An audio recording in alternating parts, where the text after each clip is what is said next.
morning, and thank you so much for joining us. I don't know where you are, but it's sunny where I am, so I hope it is where you are. Obviously, if we were holding this event face to face, you would all be able to network beforehand. So rather than missing out, all we ask is while we wait a couple of minutes for everyone to join, feel free to pop in the chat function, say hello, introduce yourself, tell us a bit about your business. If you want to put your contact details, feel free to do so.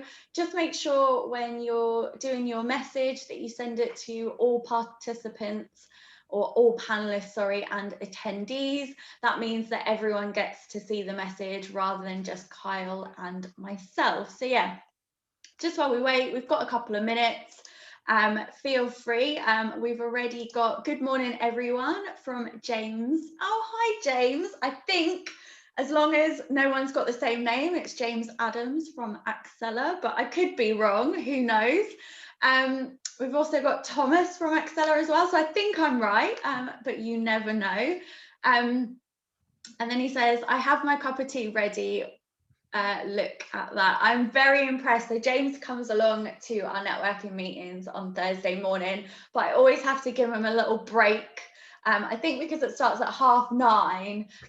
It used to be for his coffee, but he's trying to cut back on his caffeine, so it's now a green tea. So I'm glad that you've got your green tea, James, and sit back and enjoy this session. We'll just give it one more minute, and then I'll do a brief introduction, and then I'll hand over to Kyle. So let's see who we've got. So morning, Lee from Ad Hoc, or Leah, sorry, from Ad Hoc Projects. Thanks so much for joining us. Hi, I'm David Pye. Hopefully I said that right. Co-organizer for Norfolk Game Developers. Oh, I love this. David, let us know what games you develop. I'm just recording this webinar remotely as I'm working today, so just wanted to say hey. Hi, David. We are recording this, so we will share this following the event. James says, amazing. What a great memory. I know, I store random things in my mind and then just pull them out as and when I need them. Hi, David and everyone, please feel free to add me. So James has put his LinkedIn. Morning, Alistair. Morning, Maria. Oh, hi, Mark. Mark Kent. Oh, I thought it was Mark Keeler then. See, I really need to pay attention from, got you mixed up with another one. So hi, Mark Kent from OMEX. Hopefully I said that right. Environment. Morning, Zoe and Emily from Archive Vault, secure document storage and records management. Looking forward to this webinar. Hi. Oh, there's so many. Right, I'm gonna have to stop or else I'm gonna like take all of Kyle's time, but I'll reply to anyone who's put any messages in the chat, and I'm just gonna do a broad hello everyone. If you've accidentally sent your message to just panelists, again, I'll let you know just so you can copy and paste it to everyone. So let's get started. For those of you who don't know, my name is Kayleen Harrington and I'm the event manager for Norfolk Chambers of Commerce. So thank you so much for joining us. And before we start, I wanted to let you know that the B2B exhibition will hopefully be taking place on Thursday, the 14th of October. The B2B exhibition is Norfolk's largest business-to-business exhibition. It's completely free to attend and attracts hundreds of businesses on the day.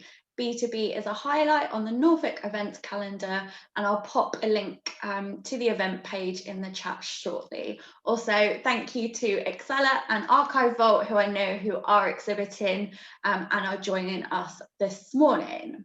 So, how to win public sector contracts.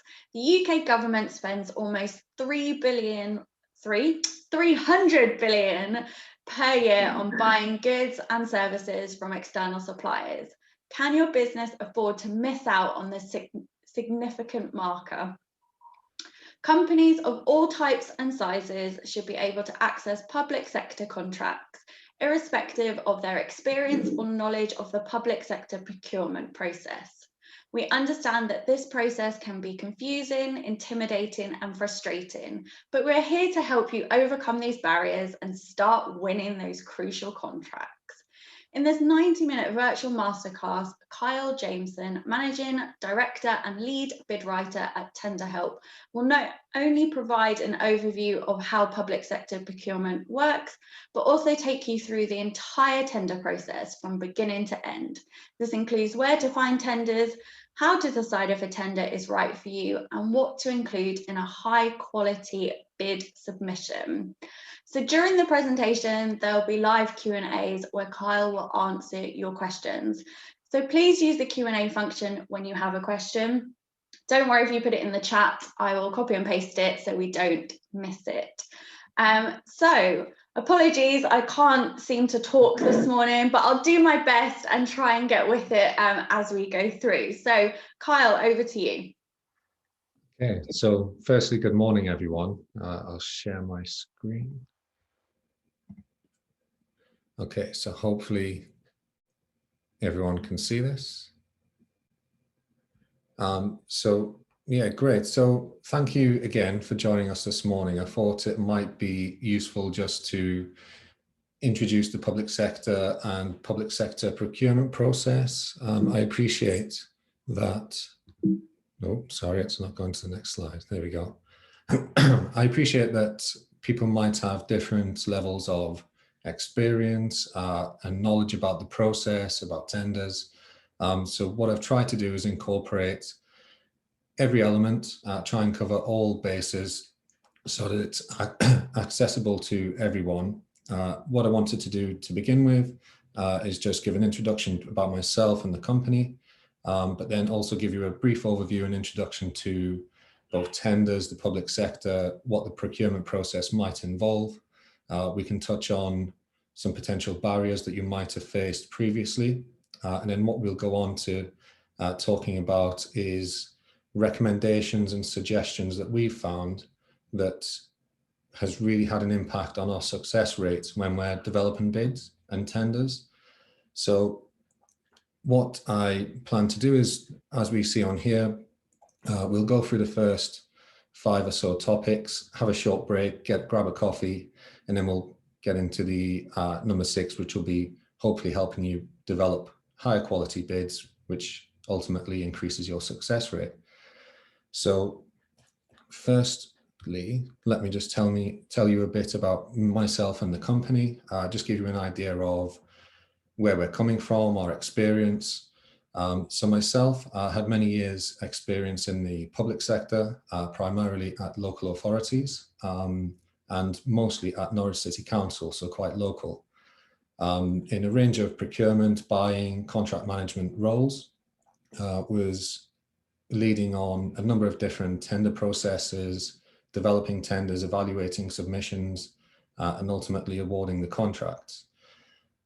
Over many years, and going through that process many times, really I realized that there were lots of brilliant local companies that, although they could provide a great service to our council, other public sector organizations, the process and developing a tender can be daunting. It can be difficult if you don't have that experience. So around 2017, 2018, I established TenderHelp with the view of supporting SMEs, startups, existing larger organizations, perhaps ones that haven't engaged with the public sector before, basically to even up the playing field so that they would have as much of a chance of winning a tender as existing companies that might have significant bid teams and experienced individuals. So again, like I say, established TenderHelp then. We support all companies from all sectors, small, large, whether it be healthcare, construction, IT, anything at all. We have a range of bid writers that are experienced in all of those areas. So one of the benefits that we have is that we can draw on that expertise of not only the sector, but the public sector procurement process, what a buyer and an evaluator might be looking for. And that's one thing that really you should take away is when you're writing your bids, really try and get into the mind of who is going to be evaluating it. what will they be looking for, what will they value, and on the other side, what might have a negative impact as well. So there we got some stats around TenderHelp with the amount of companies we help. And it's not only tenders, it can be grant applications and things like that as well, which, although we are concentrating on public sector contracts and tenders in this workshop, really a lot of the content and information is applicable to grant applications and other similar areas like that as well. So firstly, so I think before we went to this slide, I was going to ask for the first poll, if that's okay, Kayleen, please. So what would be useful is just to get an idea of everyone's experience with regards to the public sector procurement process, tendering, if you've done any of this before. And what I can do is I can try and tailor the content as much as possible so that I can make sure that it touches on everyone's level of experience. So that's great. It looks like we've got quite a mix, which is great. So what I've tried to do with the content for the workshop is try and cover all bases. What I didn't want to do is obviously patronize some people if you already know some of this information, but similarly, if people have less experience, then it's useful to be able to briefly touch on this overview and introductory information. And it'll be useful for everyone as well, just to make sure we're all on the same page. And when we get to the later slides, we can have some context. So it looks like, so we have, like I say, quite a mix with the majority of people either having minimal experience or some experience, but want to improve their knowledge. With obviously one person on either side as well. So that's great. That's what I expected with a breadth of experience and understanding. So hopefully you find what we're going to go through useful. If I just take the poll down. So with that in mind, what I'll do is touch on the basics around the public sector and procurement process to start with. And what I've tried to do is obviously the majority of us and our companies, etc., will be across East Anglia, Norfolk, possibly Suffolk as well. But obviously it relates to every area. So I don't think I need to obviously explain what the public sector is, but one of the reasons I wanted to put this on here was because we help quite a lot of customers who either will have existing contracts with public sector organizations or will be trying to get that first one. What we tend to find is sometimes they might have contracts with, for example, a council, and that might be a regular contract, or they only search for similar contracts with similar councils in their area.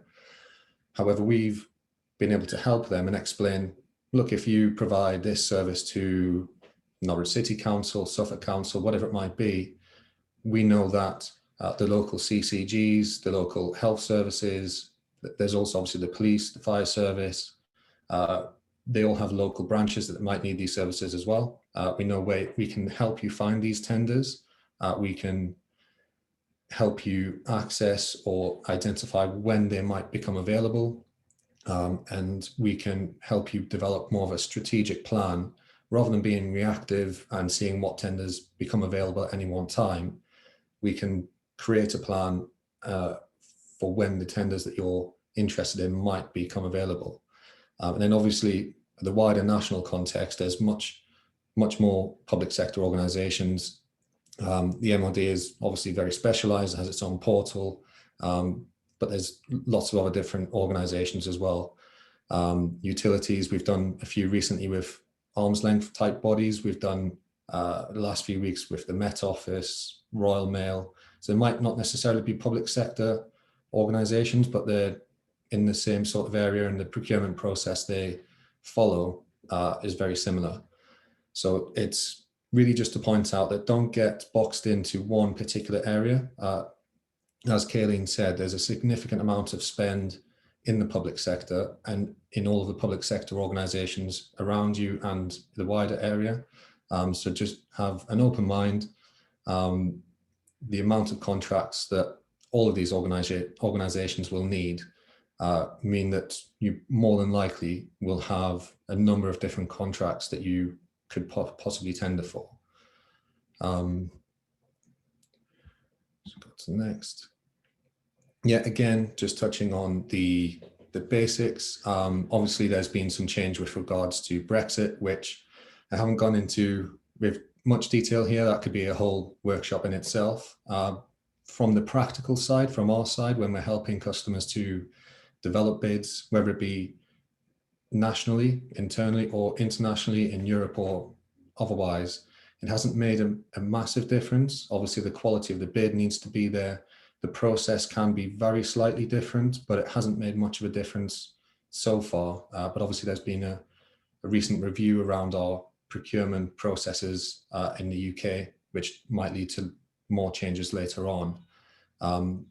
These are some of the legislation and regulations that have or currently do inform the procurement process, what individuals in public sector procurement teams will need to consider when they're going through a tender process. And really, there is additional support, information, reading on central government website about all of these regulations and the tender process.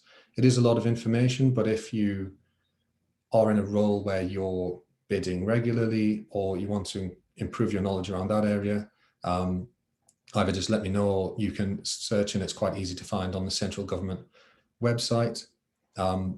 With regards to the different procurement process types, so what we tend to find in the majority of the tenders, and the majority of tenders I would assume that most of you might have experience of, is the restricted procedure.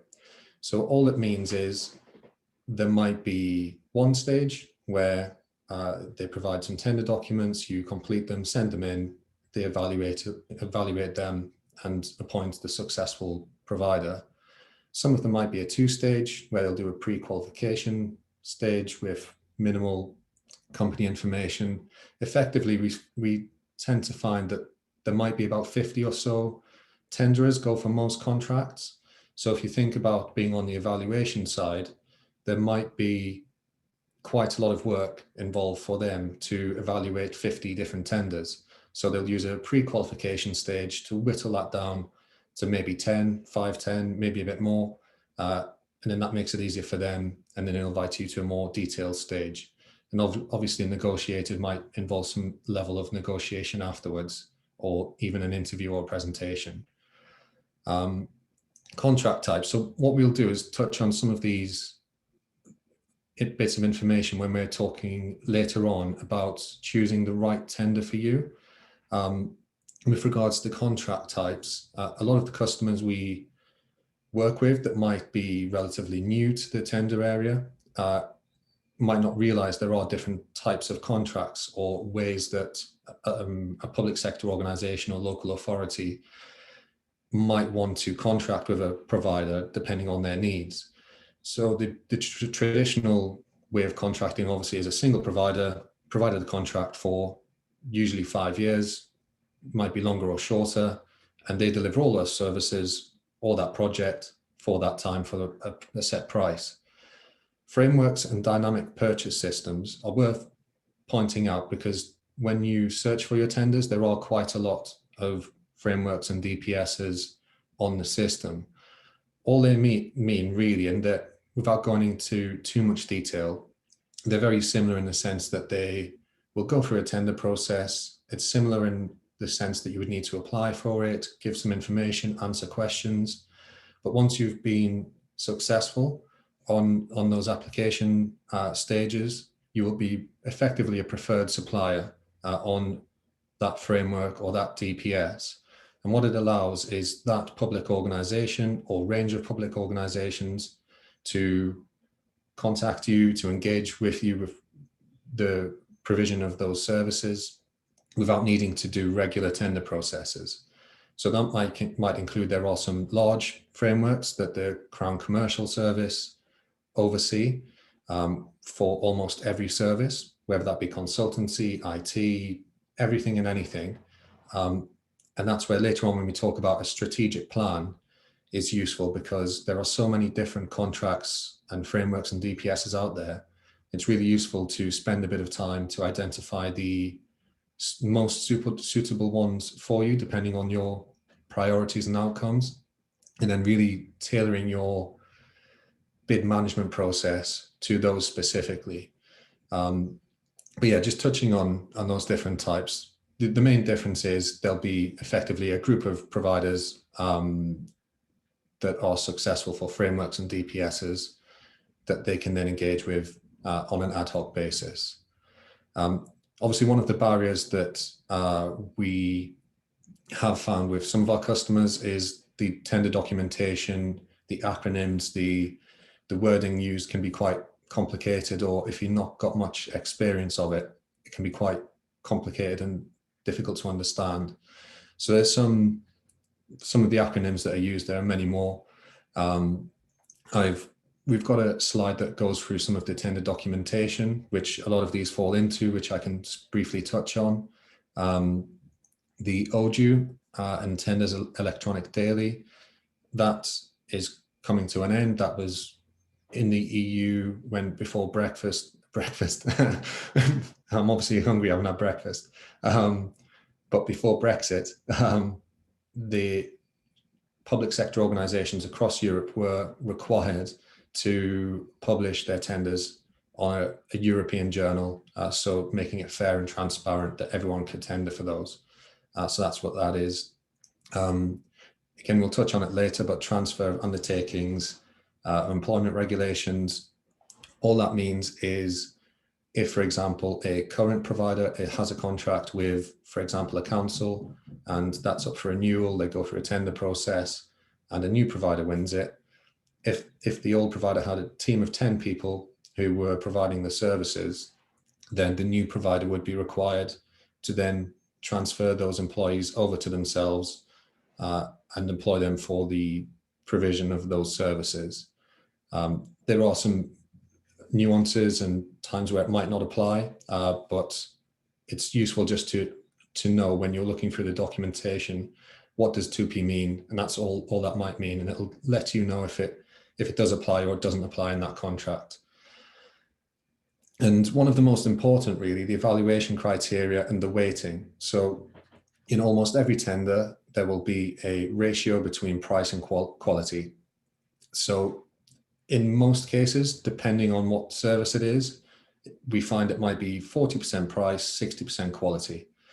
So the price, the way they'll usually work it out is obviously the cheapest price gets all of the marks. So that 40%, for example, and then everyone else below that proposed a more expensive price will receive less of that percentage. So they might get 35%, 30%, whatever that might be.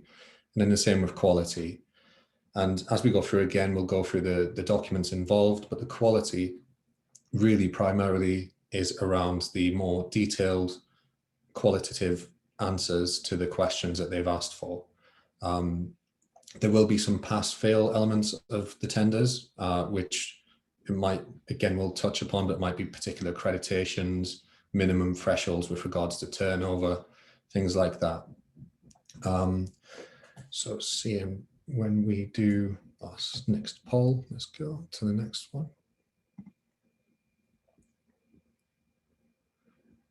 Okay, so I think we might do the next poll, Kayleen, please.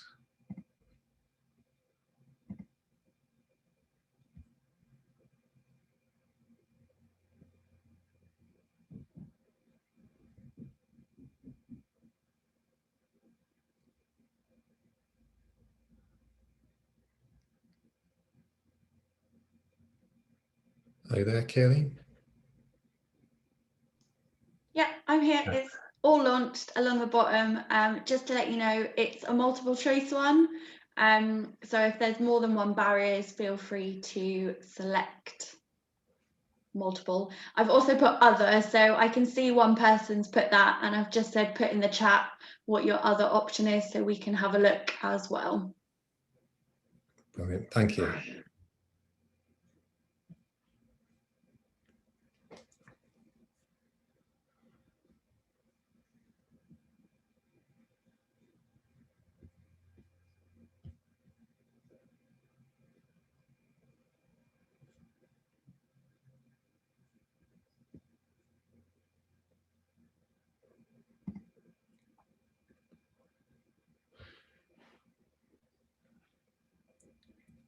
So yeah, it's useful obviously when we're talking to customers, they find there's a rather large range of barriers that they might find to tendering in the public sector. From obviously the poll, knowing where to find tenders seems like quite a common one, which is great because that's good timing, because that's what we're about to go on to. But there are many more barriers than that is just on this list. It might be, there might be particular criteria that they've asked you to adhere to. It might be quite complex documentation that you're not quite sure how to complete. Obviously, over recent years, the submission process has gone from sending in paper copies to now submitting it electronically through portals, which some are better than others. Some are quite not very user-friendly, if we put it that way. So it's useful to be able to see this. Is that poll complete now, Kayleen? Is that finished? Yep, so it's complete, and delegates can see the results of it. But I'll stop sharing and minimize it. We had a couple of chat for the others. So Alistair says, filtering found tenders to find the ones of interest. Yeah. And Graham says, we also find the time frame within which old tenders come back to market are prohibitive. Yeah. I hope I said that right. Yeah, they're really good points. We've found the both of them are very common. Oops, sorry. Just trying to remember what the first one was there.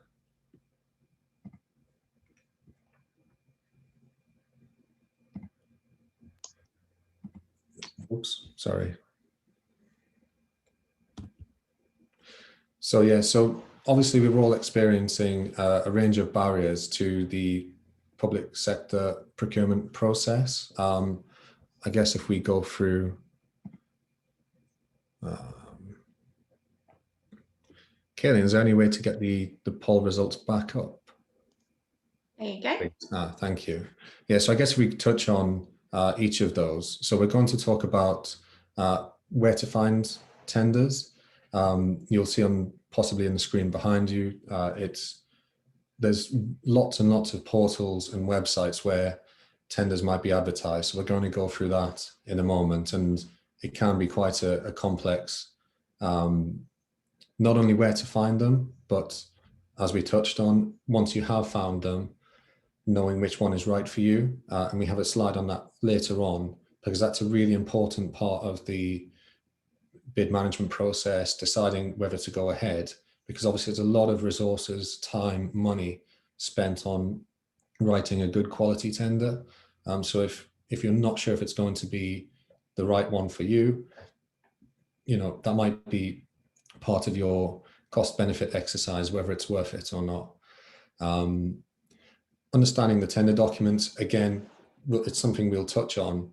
That's one of the things we find with our customers as well. Understanding the tender documents, because usually there might be 10, 15, 20 documents in a tender pack, sometimes even more, and they're all relatively large documents. So having the time to read through all of those, and also picking out the most important information, knowing where to look, is really difficult and time consuming. So unless you're really experienced, that can take a long time. And even at the end of it, you might not be sure if it's right for you. Yes, that some public sector organizations are getting better at trying to make the process less time consuming than others. We sometimes find that the questions they're asking might be, need pages and pages and pages of answers, quite large word counts.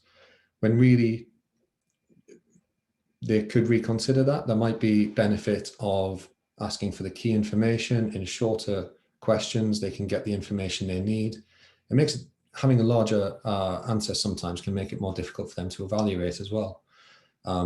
So it is very time consuming, and that touches on the other point about the timeframes and the timeframes before the deadline, whether it be new opportunities or pre-existing ones, is if you only have a couple of weeks to write a good quality tender, it can be really difficult. You need as much time as possible. And that's one of the things we're going to touch on later about how we approach that and using the preparation time as best as you can. Skills and capabilities. Again, we find a lot of our customers are skilled and knowledgeable about their service provision. So whether that be, building, construction, IT, delivering a service, but writing a tender isn't their forte. And why should it be? But that's when obviously there's services like ours. There's training if you want to train a member of the team up. But yeah, it's a skill in its own. The portals can be quite tricky. Some of them are user-friendly, some are really, really difficult. And unless you use them all the time, it can be difficult to find the tender documents, understand how you can send messages and communicate with the buyer, and then the submission process, and not being sure if you submitted it correctly. So they're not, a lot of them, that user-friendly. So that's really useful to know. And it's, again, useful to see that there's a breadth of experiences there, because there are a number of barriers, which hopefully the rest of the slides will help with as well. So with regards to where to find public sector tenders, so I've tried to illustrate on this slide that there are so many different areas you can find tenders.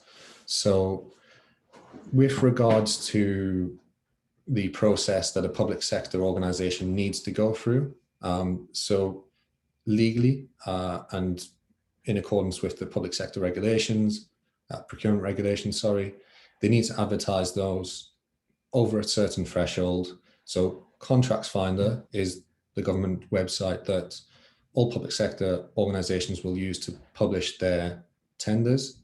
And I think that's every contract over the threshold of £10,000.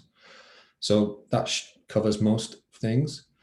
Find a Tender, the second one on there, was recently launched in response to the post-Brexit changes. Previously, it was the OJU and TED that we talked about earlier, and that's been replaced by the Find a Tender. What we tend to recommend to customers is, if nothing else, have a regular look on these websites. You can filter between regions, areas, your particular service area.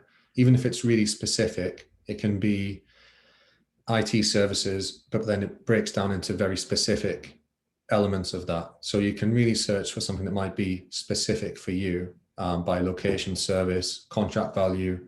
You can really do a refined search.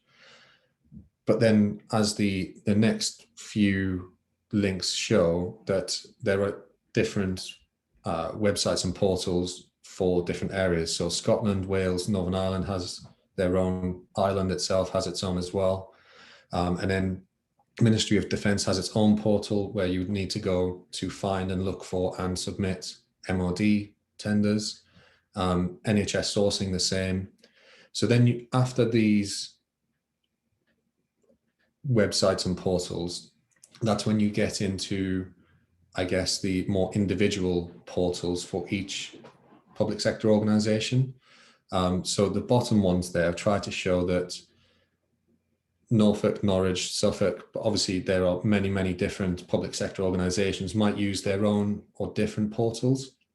So the best way, if you have a particular buyer that's important to you because they're in your area, look on their website. So all of these councils, similar with the NHS trusts, CCGs, the fire service, police service, they'll all have a page on their website that explain where they advertise their tenders and also where you would need to go to get the documents and then submit the tender.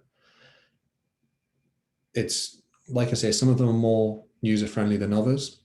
You'll find, and one of the things that confuses some of our customers might be, for example, if you go on Contracts Finder, you'll find some tenders and contracts that might look interesting, but that might not be where you find the documents and submit the tender. So that basically is just for advertising them. Once you have found a suitable opportunity on there, it will have a link to one of the other portals, which is used for getting the documents and submitting the documents. Like I say, a lot of them are getting better. They are user-friendly. You can use the individual portals to search for them as well. There are different services, and the reason I put the one at the bottom there, Contract Finder Pro, is because there's a variety of paid services. So all of the other ones are free. There are a variety of providers that draw in the opportunities from all of these different portals and put them in one place, and then can send companies their individual, I guess, refined search for tenders. And they'll charge a monthly rate so that you don't have need to look at all of the different portals. They'll just send you one combined one.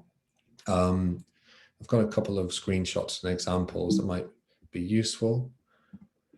So this is Contracts Finder. A lot of you might be familiar with it, but on the left-hand side, that's where you can refine your search. And then obviously it will give you the list of opportunities. Again, once you would click on this link, it would more than likely give you a bit of information about the opportunity, and then give you a link to the portal that they use for submitting the tender. So the Foreign, Commonwealth and Development Office, not sure what portal they use, but there will be one, and you'd have to go through the process of registering to that portal to enable you to submit that tender. I've screenshotted the next one, which is Pro Contract or Pro Actus.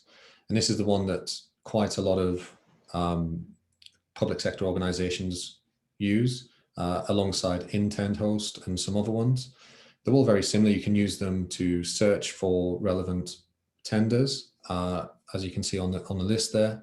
And again, once you click that, it gives you more information, and it takes you through the process of what you need to do to complete the documents and then submit. Once obviously you click on it, it'll give you the time frames, the deadline, when you need to submit information by.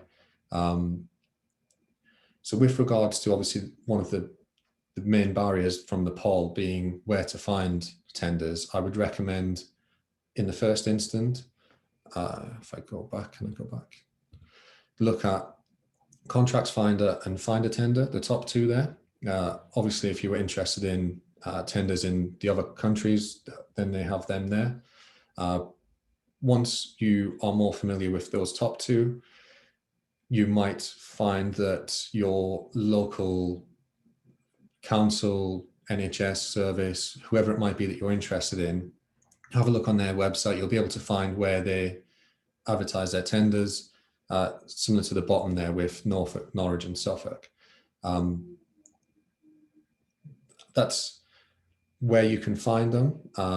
Like I say, it's difficult if your services can reach across. You don't need to be local in your provision. You can provide services up in the northwest or southwest, wherever it might be. But what I'd recommend is the ones that we've added on here. You can register, you can set up alerts, and that's a good starting point, as well as regularly checking the top two. It can be a lot of websites and portals to check. Companies like ours and other ones will have services where they check them all for you. And like I said, the one on the bottom there and similar companies to them will have a service where they combine them all and send you regular alerts.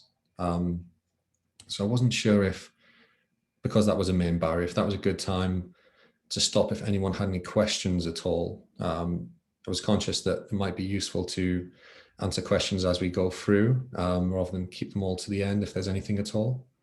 Nothing's come in, but we can give it I want to say a couple of minutes, that's very long. just let us know, pop in the chat if you're quickly writing a question. If not, we'll carry on and pick any up at the next. Yeah, I'll keep stopping if anyone has any questions. Hopefully that's helped with regards to that barrier. I think the next, if we don't have any, I'll stop again for questions if that's useful. So again, what is included in a tender? Another one of the barriers that we talked about earlier. So with regards to the documents that you might find in a tender, and it's again one of the barriers because there might be a large range of documents, you're not sure what any of them are, where should you look, and it's understandable. So try to, there will be other ones, but these are the key ones. They might not all be in there depending on the service, but if you have a basic understanding of these ones, then you made a good start. So and you'll see obviously the acronyms, this is where a lot of them come from. So invitation to tender, request for quote, sometimes request for proposal, are all very similar. ITT tends to be the more comprehensive one for larger contracts, larger tenders, but they're all very similar in the sense that they give you the overview of the opportunity, the key information that might include the timeframes, when is the deadline, this is the evaluation criteria, this is the process we're going to follow, it's going to be a 1-stage, 2-stage, the location is going to be here, we need you to do this, these are the requirements.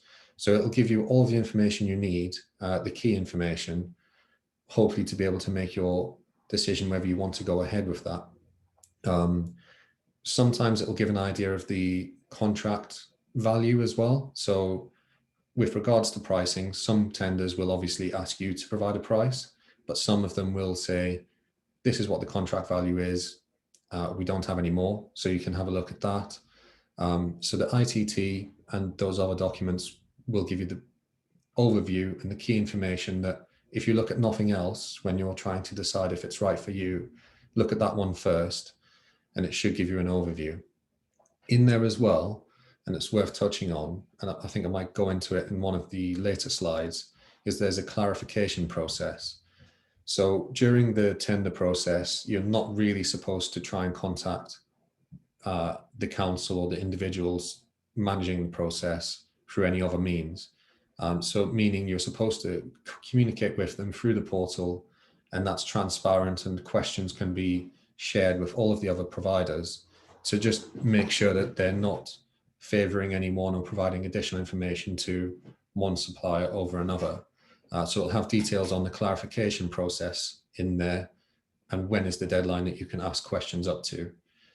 Obviously, the specification goes into more detail about the very specifics of their requirements. That's really useful, again, for making sure that you can provide a service, but when you get to answering the questions, make sure you're referring to the specification. They'll really give you an idea of what they're wanting to receive. Standard selection questionnaire or pre-qualification questionnaire, they sometimes might call it something different.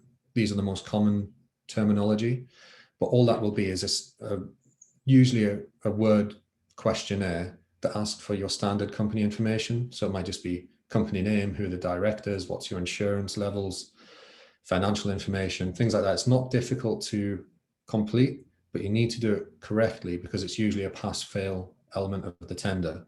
So you need to really pay attention, do it carefully, because you don't want to spend all the time developing a really good tender, and then you realized you've answered something wrong there and you're disqualified. So it's not difficult, just pay attention. It's quite straightforward. The quality questions and bidder response document, that is where the majority of the work is. So you'll find there might be 5 questions, 10 questions, depending on the service, the contract, and it might cover a range of question areas.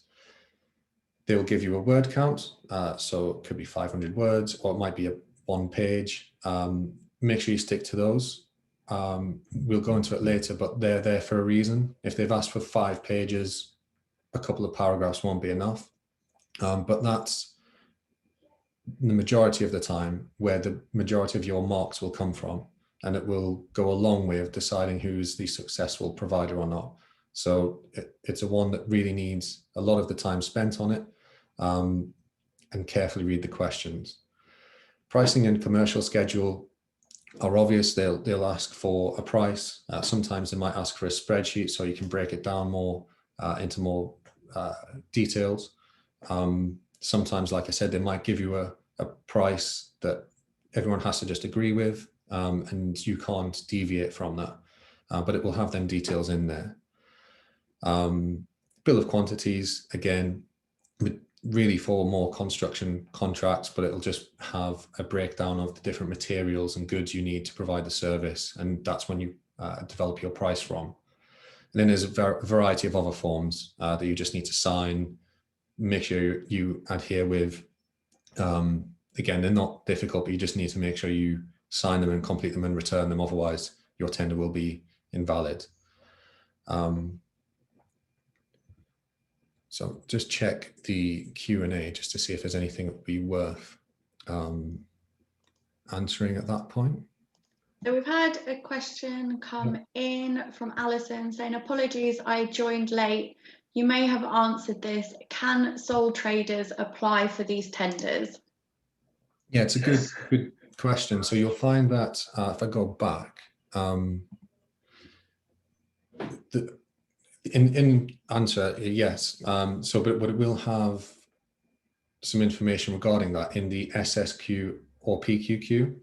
So the area to look will be one of the first areas we check for customers is things like they'll have questions around financial information, references, what kind of company you are.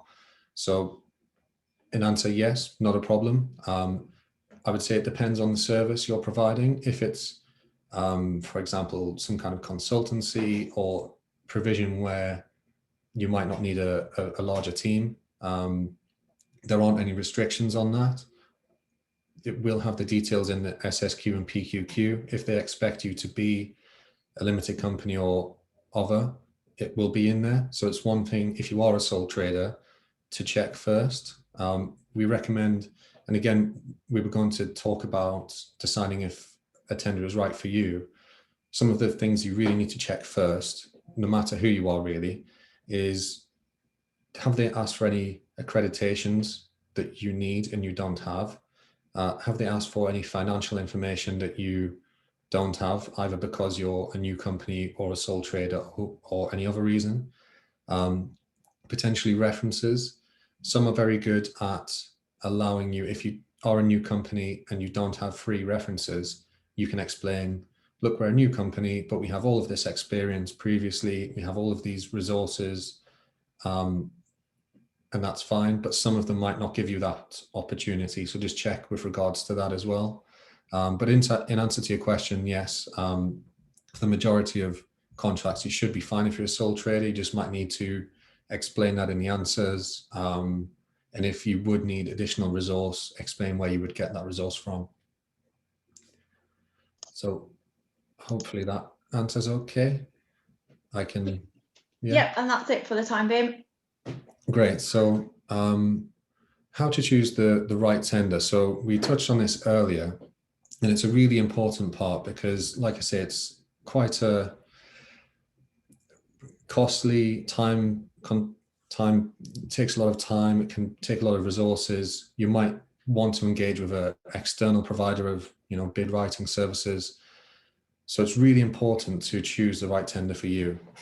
So one of the, again, what I've just touched on, check the criteria first, make sure you're eligible. Some of them might ask for, are you ISO accredited, international standard? If you're not, and they've said you definitely need that, then it's something that would exclude you. So you don't want to go through all of that expense and then find that you've been excluded for something you hadn't realized. Some key points that it would be useful to consider in your decision whether you bid or you don't bid. The service. So we've found, even if you are a experienced provider, so a good example is we developed a tender for an IT company, and they had lots of experience in various solutions, and we were doing a tender specifically for a particular service area. So it might be an IT solution for the agricultural sector, for example. Although you might have experience of that IT experience, you also need, or would be beneficial if you had experience or knowledge of the agricultural sector. So what we were able to do to be successful in that tender was, not only when we're answering the questions, we would obviously research that service area, pick out key legislation, regulations, best practice that we could include. But if that is the case, sometimes there's nothing wrong with approaching other companies that might have experience in that sector, going forwards with a consortium bid, or even you might be able to have subcontractors that have experience of that area. So make sure that you have the experience or the ability to explain that you would have that experience or the required knowledge if you were to be successful. If you have any good case studies, references, examples from previous contracts, make sure you add them into your answers. There's nothing wrong with name dropping previous customers. Obviously, some of them might be confidential, for which you can't, but if you can explain that you've provided similar services before, that really can benefit the score you'll get when in your tender.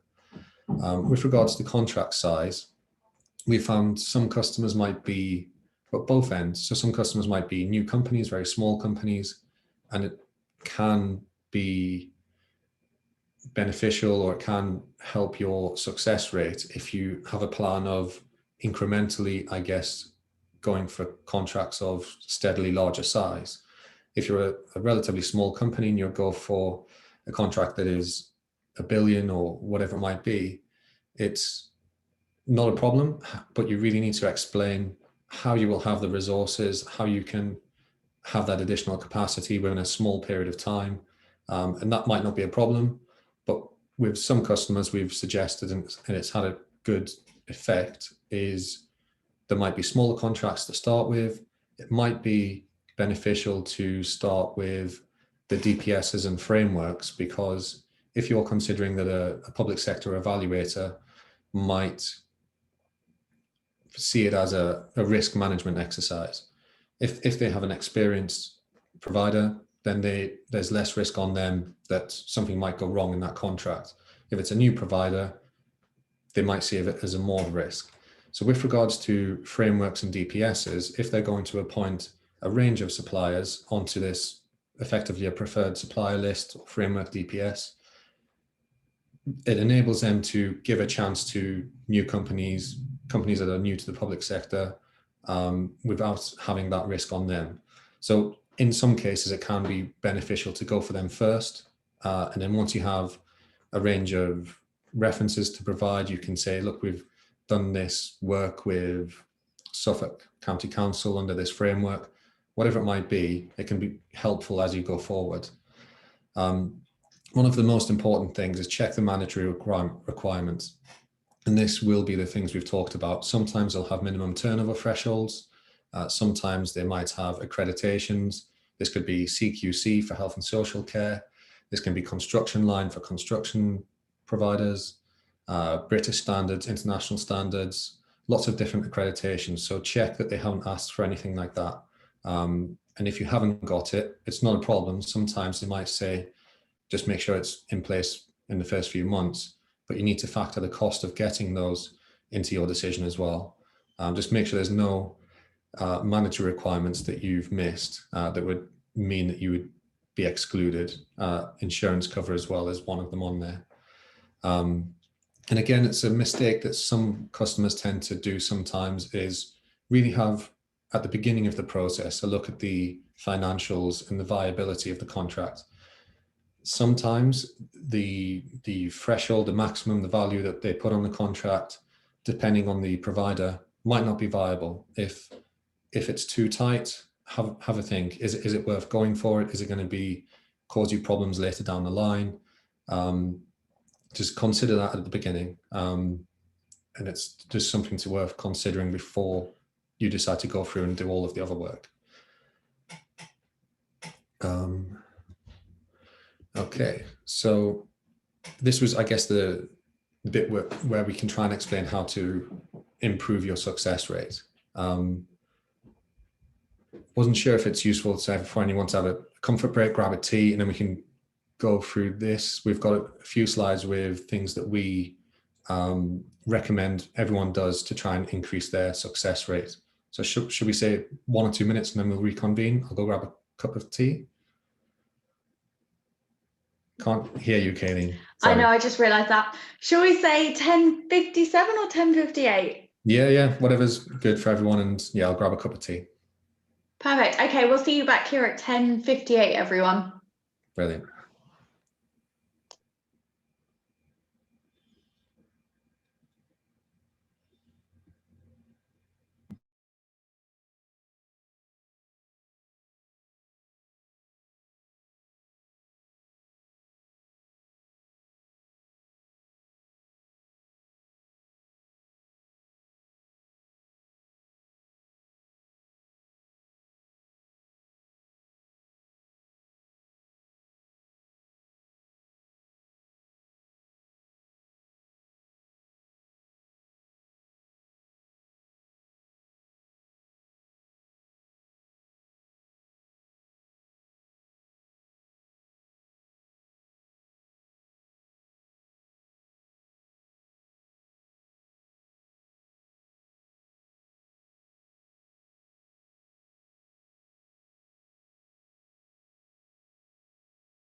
Thanks so much. I hope you enjoyed your break. Just while I wait for Kyle to come back, I am going to do some more hellos. So let me just find, hi to Melissa, COO from Evoke Systems. It is still morning, sorry. Good morning, Richard from Anglia Car Charging. I always want to say nice to see you or nice to meet you, but again, I'm not actually able to see you, but thank you so much for joining us. Okay, so David said, I'm not actually a game developer, I'm a community manager for the Meetup group. Hi Kyle, welcome back. Hi. I was just doing some more intros from the chat. During the break, we've had a question come in. So do you want me to ask that now or a bit later on? Yeah. Okay, so Carl, it's a bit long, so bear with me. So Carl Brooke says, hi, I've heard people say previously that the point at which a tender becomes available on a tender portal is too late. And the probability of them being successful is lower as the buyer has often already engaged with a supplier or suppliers who then have a foot in the door and perhaps have even had an opportunity to influence the shape of an ITT or RFQ Do you agree with this? Yes, it's a really good point. And I considered around talking about those feelings or myths, I guess, with regards to, so we hear it from some customers. I think you would like to say it never happens. However, we're not naive that it might be the case in a few situations. However, I would suggest that it's very, very rare. In our experience, there might be a market engagement opportunity or pre-engagement process a few months before an ITT is published, and public sector organizations might use that as an opportunity to clarify their thinking. Sometimes it's really useful for them to, what they thought the tender process might be, they can make slight changes. In our experience, I wouldn't suggest that it's likely that they've already made their decision. We've quite often found the case that they've gone for a market engagement opportunity, or someone might hear from the grapevine that they've got a preferred person that they want to appoint, and then we've won the contract. So it does happen. However, I wouldn't suggest that that has a bearing on whether you go for the contract or not. I think the first point that most people are aware of a tender is when the ITT is published on the portal.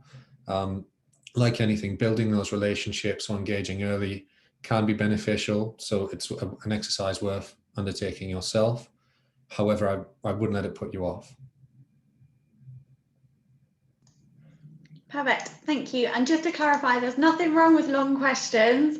It's just because I was conscious that Kyle couldn't see the question that I was asking him. So to just bear with me and let me know if I needed to repeat anything. So that's it for the time being. Shout when your next break is. Brilliant.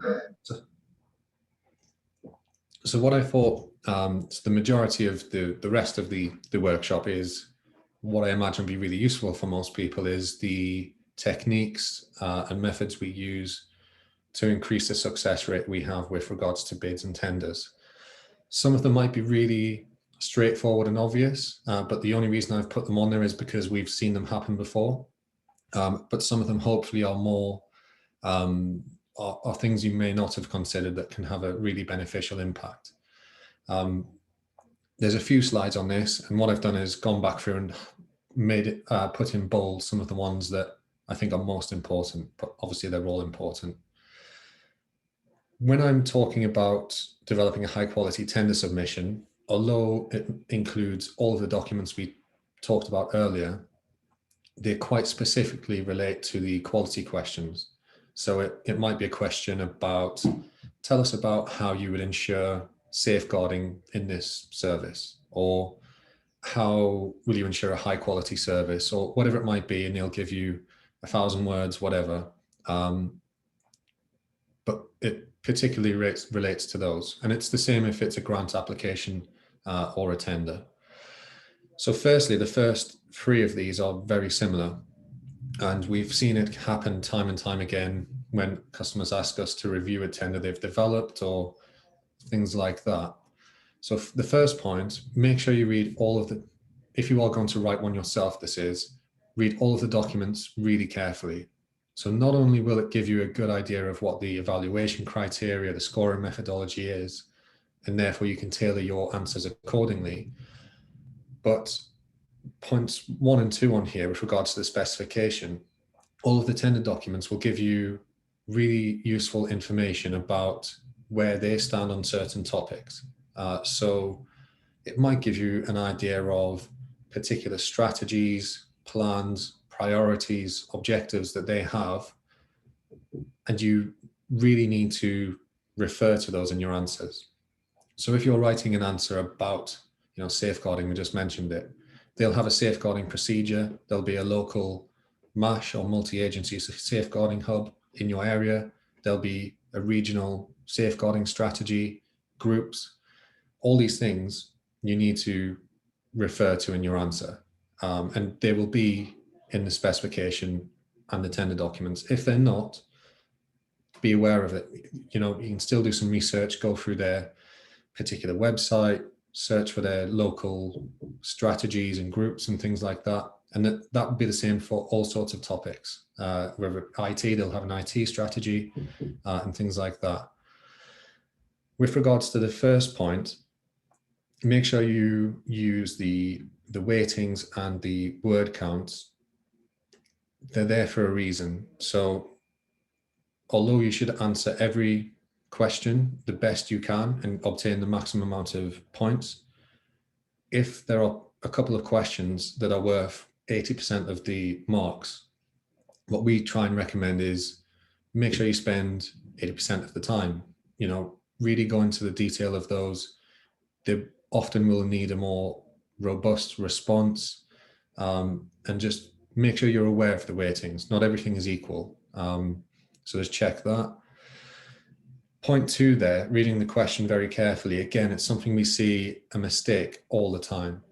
So if they, for example, ask a question about, they might have 2 questions, one about health and safety, one about quality. They've asked them separately because they want you to go into detail about those 2 topics. Sometimes we'll find a customer might have something that they really want to get across, a USP of their company, or whatever it might be. And instead of answering the question, they've elaborated on a key strength of theirs, which, although there's not a problem, it needs to be in the right area. It's pointless going into a key strength that might be innovation when they've asked you about health and safety, if it's not related. So it seems obvious, but it's one of the most common mistakes that we see. So just be really sure of what they're asking for, and the combination of reading the question carefully and what might be included on that topic in the other tender documents will give you a good idea of what they're hoping to receive. The 4th point, again, touched on the word counts. They're there for a reason, and it's within reason. So we tend to find with customers, sometimes they might write a particularly short answer for a question that you could expand on. But in the same sense, if you don't know what to write, it's pointless waffling on. It's not going to have the desired effect. But that's where someone that might be experienced will know different things to elaborate on. You can talk about most topics effectively for quite a few words. So use the word count, but for useful information. Similarly, a lot of them do allow diagrams and images. Some of them do. If they do allow that, there's nothing wrong with it. Obviously, a picture tells 1,000 words. If you have good quality images, diagrams, flow charts, organization charts are a good way. If they've asked a question about the workforce, you can sometimes embed these in the body of the tender, or sometimes you can attach these as an appendix. And it's worth touching on there. Some tenders will have a form that you complete, and you don't do anything with the formatting. They'll give you a box that you write your answer in. And with regards to that, usually you would, if you had, for example, an organization chart you wanted to attach, you would just say, please see Appendix A. Sometimes they won't provide you with a table. You will create your own submission document. It's really important on there. Make sure that obviously it's professional looking. So use your branding, have a look at what's their branding, what's their corporate fonts and things that they use. We tend to suggest we'll have a front cover page, a contents page, a cover letter, and then go into the answers for those kind of tenders. So just make sure it's professional looking. So other key principles with regards to this, and this top one is really important. So the last bit of that sentence, make them feel special. If you use generic content that might be in your marketing material or a previous tender, it's not likely to be specific to them. So you really need to consider how they're going to feel receiving it. If you're competing with another tender that has said, we have local relationships, we've reviewed your strategies, we really explained how important that contract is to them, and they've spent time to research not only the company but the area, then that will score better. You know, it's similar to an interview. You know, if someone's spent time to do a little bit of research on the company and made it specific, it goes down much better. And that moves nicely on to the second point. There's lots of things that would be really useful to mention, refer to in the body of your answer. So the first one, almost all public sector organizations and private will have a corporate plan, strategies, priorities, objectives. You don't really need to go into too much detail with them, but even if you identify it, pick out what their priorities are. And if the question asks about how you would deliver the service, what would be the main outcomes of the service you would provide, relate it to their priorities. So obviously you can add in the USPs of your company, but you can say that you would help them achieve their priorities by X, Y, and Z. So it's really useful to be able to mention that. And again, it brings it back to the first point. It makes it specific to them and shows that you've took the time to see what's important to them. Again, similar to the second point there, they might have service area specific plans and strategies and priorities. So mention them as well. There might be something that you can provide that helps them achieve those priorities, which might be really important to them. So just have a look at those. One of the key things that we always do is look at the local stakeholders. What groups, organizations, individuals would you want to work with? So it was a good example earlier. For the safeguarding, could have been the local MASH, but there could be lots of different local stakeholders. There's groups for each sector in each area. There might be particular leadership groups or individuals with the buying organization that you would need to work with. Again, it just shows that you spent the time to do some research. A lot of the tenders might ask about social value now, which is obviously delivering value in the community to people, the local economy, environmental. With regards to local stakeholders with that's a really important one there. So you could say, to deliver some social value, we would identify some local charities, community groups that we could work with, local job centre, colleges, things like that. So that's a good exercise to go through. It's quite obvious, but relevant legislation, regulations, industry best practice, guidelines from central government, anything that specifically relates to your service area, just mention it in the question. If they've asked a question about quality, you can say, not only do you have all of these measures in place to ensure that you would provide a high quality service, but it also makes sure that you are in compliance with regulations, legislation, best practice, and you regularly review those measures to make sure it's up to date. Obviously, they will want to know that to be assured that whatever service you're providing for them is fully compliant. So just do a bit of research. We always spend, at least a day or so doing some research on all of these things, making some lists, making some notes, because it will have a good impact on your score.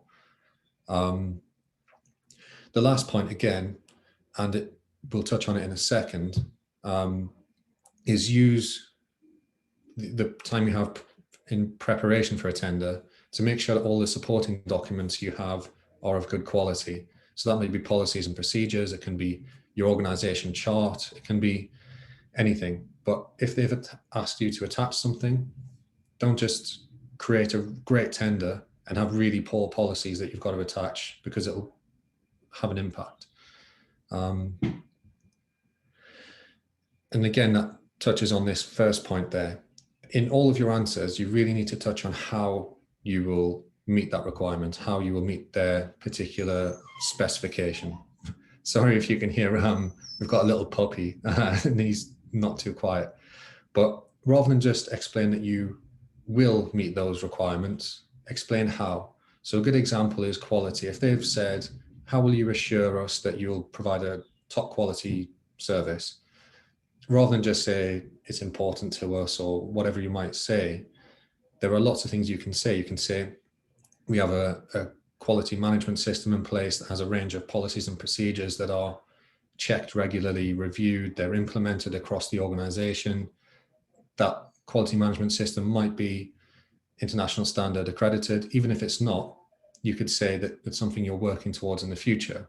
You can say that you have trained staff, you have a training and CPD procedure to make sure all staff are trained and qualified appropriately. You can say there's various other accreditations, audits, checks, quality assurance, quality control.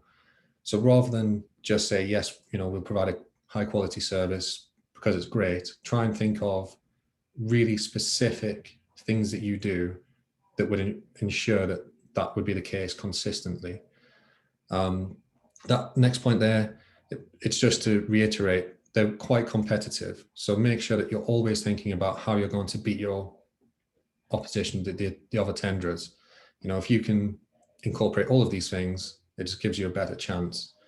Get across your USPs and added value. The other point in bold there is using case studies and examples. A lot of the questions, if you look at the scoring methodology, it will explain that if you provide case studies and give them assurance that you've provided that service before, or you have measures in place to be able to repeat that successful service, you'll score the better mark. So make sure if you've got any experiences and examples, you put them in. The next 2 points, obviously all local authorities will have their individual political makeup. It won't necessarily, I guess, impact on the way you should answer a tender, but it will impact on the priorities they may have in their corporate plan.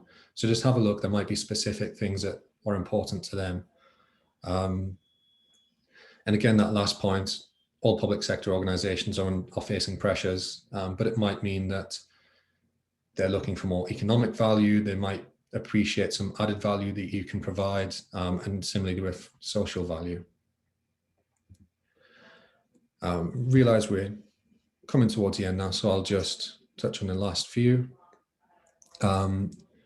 With regards to preparation, we recommend that all customers go through a rigorous preparation phase. So they have the time before they identify a tender, whilst they're searching, before you even find one, that gives you time to get a lot of things ready. So the time between identifying a tender and the deadline, use that for getting all of the other documents as good as they can be. So the main one in this is make sure that your policies and procedures that they're likely to ask for are of good quality and up to date. So that there's standard ones that most tenders will ask for, whether it be a health and safety policy, safeguarding policy, whistleblowing, equality and diversity, business continuity plan. Get all of these ready. It's things that are useful for your organization anyway, and you don't want to be using up the time that you need for your tender to create these documents. And all of these other documents as well, risk assessments, method statements. If they have, or if they're likely to ask for an accreditation, start the process early. All of these things are things you can have in place and ready to go. The template mobilization plan at the bottom there is, many tenders do ask this question. So they'll say, we've got 2 months between appointing the new successful supplier and the start of the contract. How will you make sure that it's ready to go in time? If you can create a detailed spreadsheet project plan, that's a much better way of explaining it as someone just writing words that just say, yes, we will make sure we do everything on time. If you've got specific dates, deadlines, resources, risks in a mobilization plan, it's likely to score better. Strategic planning. So we go through this with our customers. It's difficult not to be reactive when you see a tender that might be attractive to you. Obviously, if you can, and you have a particular contract frameworks that might be beneficial for your organization, it's useful to do some research on them. We've done this recently for a customer, and we've realized that some really useful contracts are going to come up in September and October for them. So plan that in, have the resources ready, the preparation stage, have everything ready to go. You might be able to look at the last contract that they advertised, the last ITT. What questions might they ask? And then you can plan ahead and be more strategic rather than reactive. It can have a really good impact on the success rate. Make sure you're just prepared for those. Mock evaluation. So this is a service we provide for customers. It's something we do internally when we develop a tender. So in all of the tender documents, they will provide the scoring methodology, the evaluation criteria. You can go through, and it's usually useful if you get someone independent, someone that didn't write the tender, that can go through and just see, have we met everything they've asked for? If their scoring methodology asks for case studies in your answer or whatever they've asked for, just go through and be quite honest. If it's out of 5, do you really think you've got 5 out of 5? Is there anything you can add in that can make you even just jump that one extra point? It's really worth pointing out that a lot of the time after a tender has been evaluated, the scores can be really tight. So if you've just got one extra point from going through this process, it can be a massive difference in winning the contract or not. It's just a useful exercise anyway, just to determine if you think your submission is the quality you would expect. And again, after you've submitted your tender, again, I've put in there the majority or some public sector organizations are going to give them feedback. Some are rubbish at it, some are great at it. It's really great when you do get some constructive feedback, both positive and negative. There might be points where we finished, second, we've just missed out on one, and they've explained it was because you could have provided more case studies, or you had great experience, but not necessarily in this sector, or you could have touched on this or that. And it's really useful to use all of that information and create a plan, continuous improvement plan going forwards. Try not to see it as obviously criticism, just see it as a way of improving. That's why when we do them, whether we're successful or unsuccessful, we really do chase those public sector organizations for that feedback. And it's difficult for some because they might have had lots of tenders being submitted, but really try and get it and use it for next time. So I think that brings us to the end, really. So yeah, it was just me saying we have had customers where they may get disheartened if they've been unsuccessful with one or two. The more you tender, the more you'll be successful. And once you've won the first few, it does become easier. And good luck. Thank you so much. So we've had a couple of questions come in. So the first one is long, so just let me know if you need me to repeat anything. So recently we've achieved 10 out of 10 on a tender process for every single evaluation, but we're not selected purely because our pricing was calculated on the basis of a percentage of the cheapest bidder, who may not have even been selected and were considerably cheaper to the point where profit was questionable. Would you recommend steering clear of these kinds of tenders where the cost takes priority over quality of submission and people can go in super low to skew the bid process? Yeah, so it's, again, a good question. So it's a difficult one, and I think that's where I would suggest that the ratio between quality and price, identify that early when you've found the tender. And if it's very much weighted on the price side, if your USP and the benefit of your organization is your quality is exceptional, but you might not necessarily be the cheapest in the market, that might factor into your decision. What I would say is almost all tenders now will have some information or a clause in there that say if someone bids an unreasonably or unexpectedly low bid, then they can be excluded. there's been lots of public sector organizations that have got in trouble from accepting extremely low bids, and then a year later or however long later, it's unviable, the service was not great, and then they've had to tender again. So it does happen. With regards to the percentage mark of the pricing, like you say,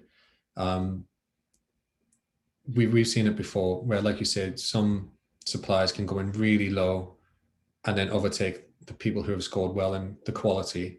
And that's really, I guess, for the evaluator and the buying side to determine if they are willing, I guess, to sacrifice some of the quality for the pricing.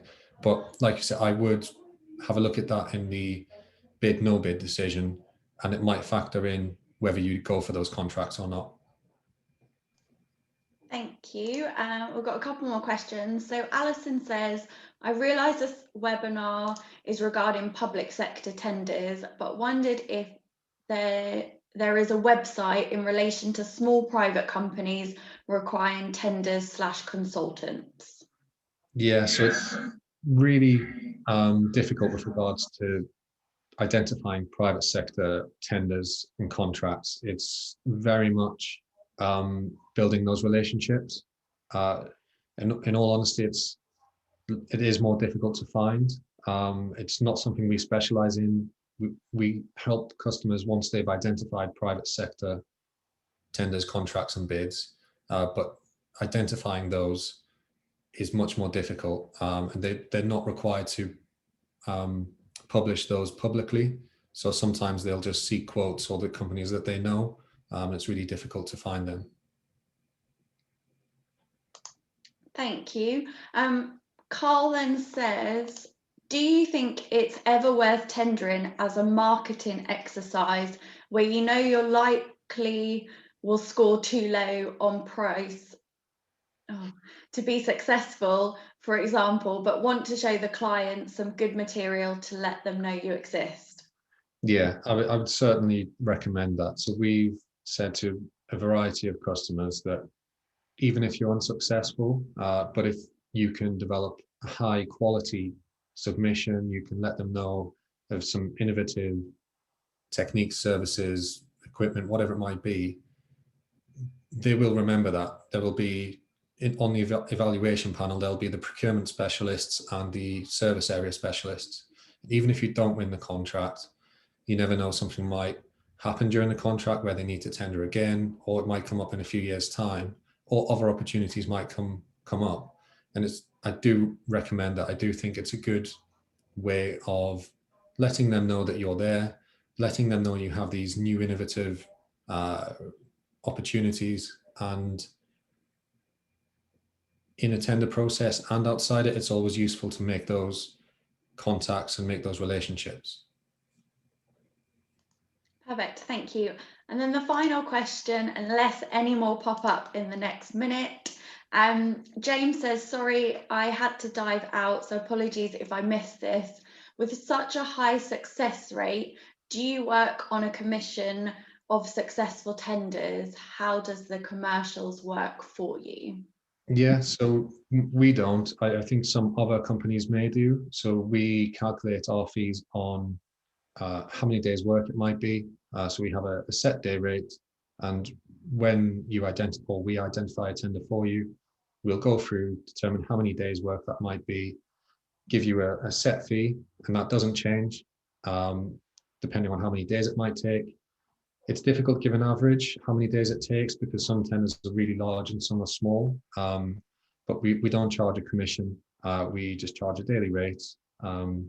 Yeah, so, and to be honest, that's when our high success rates, we tend to work with customers on an ongoing basis. So the longer we work with them, again, like we said, we learn the lessons, we get a better understanding of their organization, and we get their answers and bids and submissions to a really high quality, and then they end up being quite successful with regards to the success rate. Perfect, thank you. One other thing I wanted to check was there was a final poll question. Did you want to run it or not? Oh yes, sorry, I forgot. We might as well run it. No, that's fine. So I've just launched it. It basically says, have you registered on any of the tender portals? So it's just a yes or no answer. Just very quickly. I don't know, Carl, if you need to elaborate. Yeah, so all I was meant to do that when we were talking about where to find tenders, and it was just really a good, useful exercise to point out that some of the alerts from those portals, some are good quality, some aren't. Some you might receive alerts that aren't relevant to you. So it's a good split there, and I would suggest that it can be really useful exercise if you have registered to go back through and refine your search. And if you haven't, I would recommend just signing up to the smallest number of portals possible, because you don't want to get lots of different emails. The ones we tend to recommend is obviously Contracts Finder, Find a Tender, and possibly even Pro Contract or Intent Host. But they are useful, but that links on to being aware of the tenders and then into the bid, no bid decision. Once you have those notifications, go through and just really check the key criteria and information and make sure it's right for you. Perfect. Thank you so much. So I've popped a link in the chat function just asking for you to give us feedback on this session. That would be amazing. I'll also share a copy of the presentation with you shortly.